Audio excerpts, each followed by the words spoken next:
gimana ya membasuh luka-luka batin yang udah terlanjur menjadi luka di hati kita. Kalau mau ideal nih ya, coba teman-teman mulai bangun dulu kesadaran bahwa tidak ada luka yang terjadi dalam hidup kita kecuali itu adalah takdir Allah. Dan Allah tidak mentakdirkan sesuatu dalam hidup kita kecuali untuk kebaikan kita. Di situ kita mulai ada semacam penerimaan. Oh ya udah, ayah saya wafat, takdir Allah. Saya kehilangan seseorang, takdir Allah. Saya hubungannya tidak berjalan mulus, takdir Allah. Saya gagal dalam sebuah rencana, takdir Allah. Dan saya yakin ketika Allah menuliskan satu takdir untuk saya, pasti ada hikmah dan kebaikan di baliknya. Fa inna ma'al usri yusra dan seterusnya. Itu dulu yang kita sadari bahwa oh ini takdir Allah dan Allah yang mentakdirkan, Allah yang merencanakan, Allah yang menulis itu. Ya udah pasti ada kebaikan. Satu. Kedua, sekarang tugasnya carilah kebaikan itu apa. Kalau itu ada, kita kan harus yakin dulu kalau kebaikan itu ada ya. Kalau kita meragukan sesuatu itu ada, ngapain kita cari kan? Nah sekarang fokusnya kalau kita udah yakin kebaikan itu ada, fokuslah mencari kebaikan itu apa.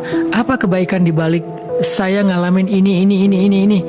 Setidaknya kalau kebaikan itu bukan sifatnya materi, sifatnya lebih kepada apakah kebaikannya adalah saya jadi lebih rajin sholat, ataukah kebaikannya justru saya menjadi orang yang lebih tangguh, apakah kebaikannya justru sabaran saya ini ketika saya mengalami luka, saya sabar, nanti Allah akan menggantikan luka itu dengan kebahagiaan di masa depan.